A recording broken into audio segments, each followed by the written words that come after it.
Meacher again for Survival Dispatch Insider. So we've done a number of videos and articles on communications, digital modes, things like that.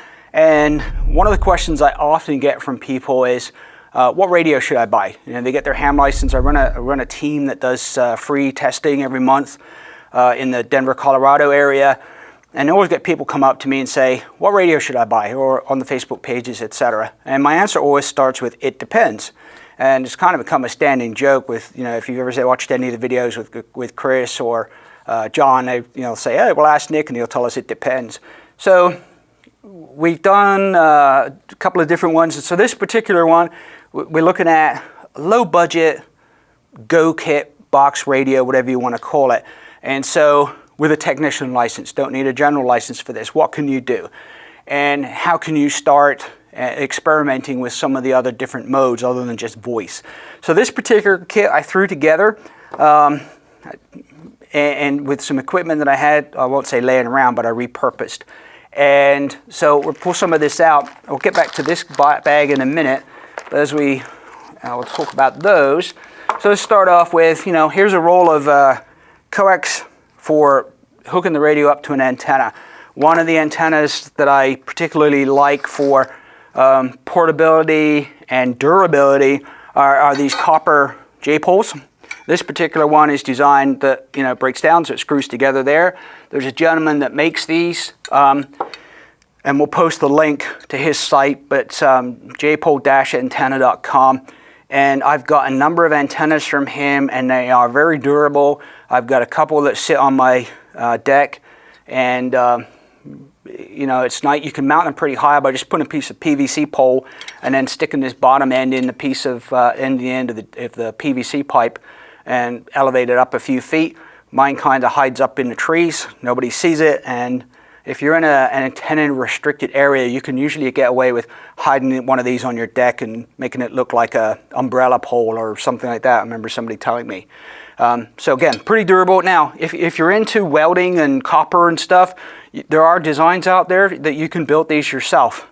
I did try that many, many years ago, and after burning my hands, decided that it was cheaper and less effort to just buy one. And they're not expensive, as antennas go. So let's look at what we have in here.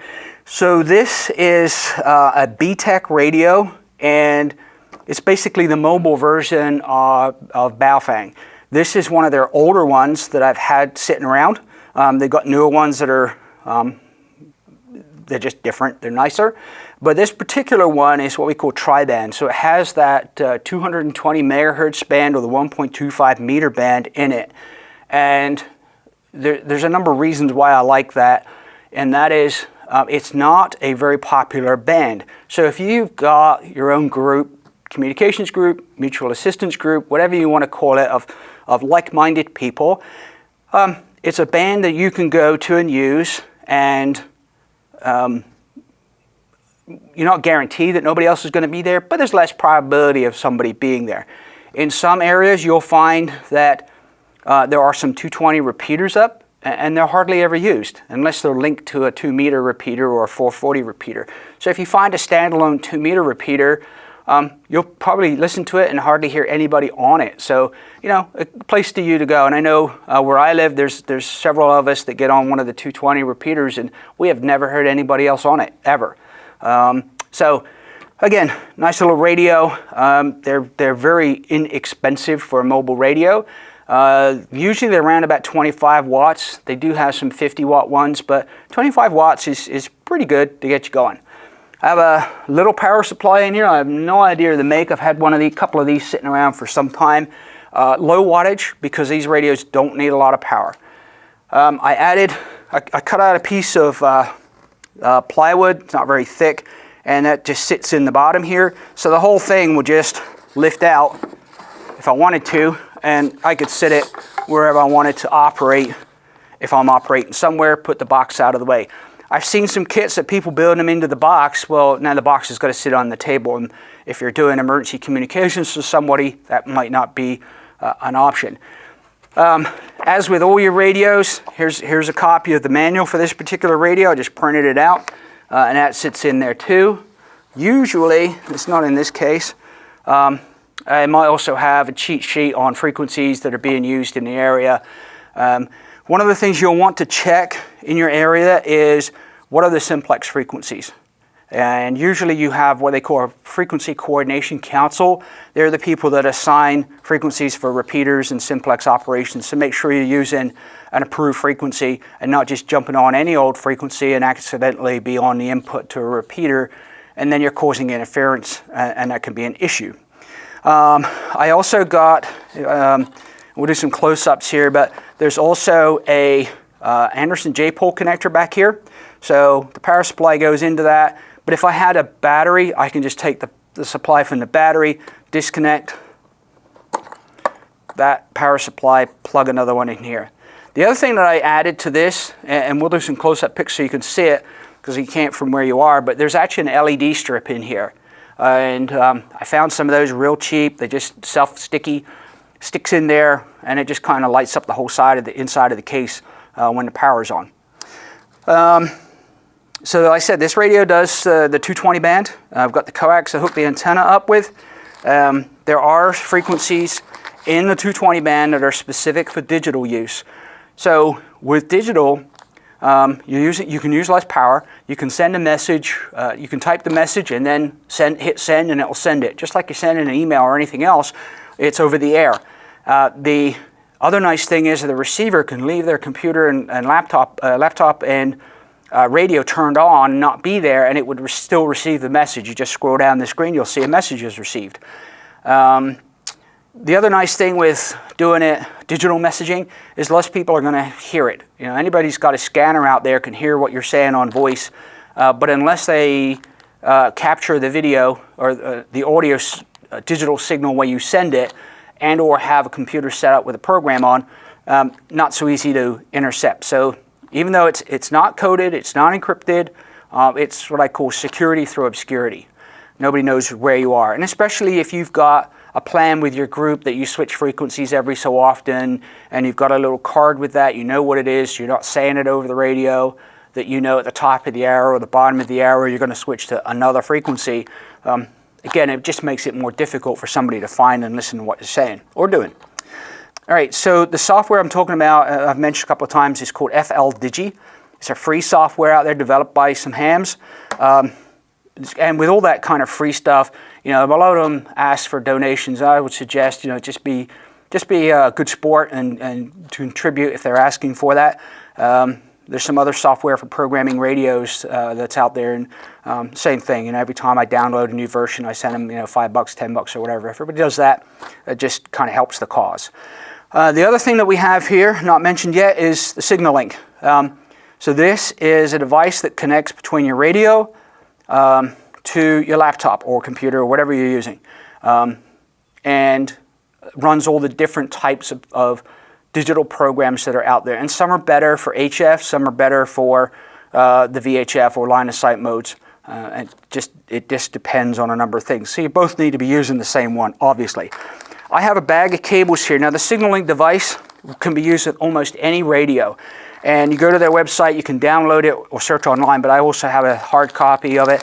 A catalog that tells you, based on the radio, there's jumper pins in there and what pin configuration you need. So if I pull one of these cables out, you'll see that it's got a code for the cable, and that one I haven't written on, so I can't tell you.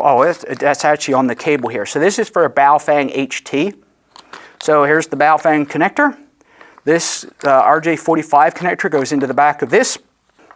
So this cable goes into the back of the SIGNALINK. This goes into your computer and a couple of little settings, and you're good to go.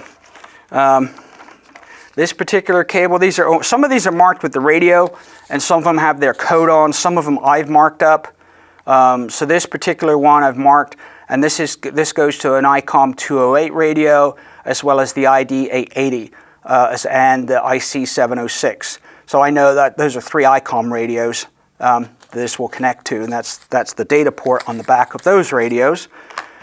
And then, like I mentioned, so the pin configuration that you need, or the jumper configuration, is on here. So just, you undo the screws on the front, pull the little card out, change the jumper settings depending on what radio you're using. So this particular one will do the BTECH 25X4, which is the new version of this one, as well as the Yaesu FT60, which is another common handheld radio that's out there. So all I have to do is, in this case, I think it's actually this one. It plugs into the speaker port, the microphone port right here, into this radio. Make sure the pins are right, and it's good to go. So I have cables for a whole bunch of different radios, most of which I have those radios. That's just not configured for this one. And that's it, really. I mean, you hook your power up and hook it up to an antenna, and you're good to go. So this will do voice, obviously, if I plug the microphone in, or it will do digital modes on the 3 bands, so VHF 2 meters, 70 centimeters, the 440 band, as well as the 220 band, and that's where I kind of like to go with this. And some of us done some experimenting with low power. You can go quite a considerable distance using that if you've got your antenna up high enough. And with most of these things, it's all about the antenna. The higher you can get the antenna, the better. You can use a wire antenna if you want to. Obviously, you can coil it up and put in the box. I've got, like I said, the copper ones that break down this particular one. So you can get on the air experimenting with the digital stuff for not a lot of money. If you have a battery you use, this radio will work perfectly fine with it. Radio is not expensive, especially these older ones. Work perfectly fine, and you can find them around. I know I've got a couple of them floating around. And these devices, the SIGNALINK device, usually about $125 brand new. Every now and again you can find them. Somebody's getting rid of them, and I've got a couple, and one of them I did acquire that somebody was getting rid of. I would suggest that, as always, get cables for your different radios. You don't want to do, one of the things I mentioned is you don't want to do digital stuff for a long period of time on a handheld radio. And the reason is that those radios are designed for short transmissions, and so you don't want to key up your radio for a minute making a transmission and keep doing that, because the radio is just going to overheat. It's not going to cool enough. That's why these radios have these fins on to help cool them. Plus, this one has a little fan on the back. Most radios do some kind of cooling mechanism. So even though I do have the cables for the BTECH stuff and the Baofeng radios, I don't often use it on a handheld. Only if I'm doing a short demonstration somewhere, I'll put one at the other side of the room and do that with. As always, you want to protect your electronics equipment, especially your communications equipment, GPS stuff, things like that. And so, these bags that you can get through Survival Dispatch Insider help protect your equipment. I keep a lot of my stuff in them, because I want to make sure it's going to work. There's stuff I don't because I use it day in and day out, but then there's other stuff that I have in here. So, as always, if you like the video, hit like below. If you've got some questions, ask. We'll do our very best to capture those and answer them. And come on over to Survival Dispatch Insider. We've got tons of articles on all this types of communication stuff, medical stuff, navigation, you name it, it's in there. And for pennies a month, you can't buy a cup of coffee for what the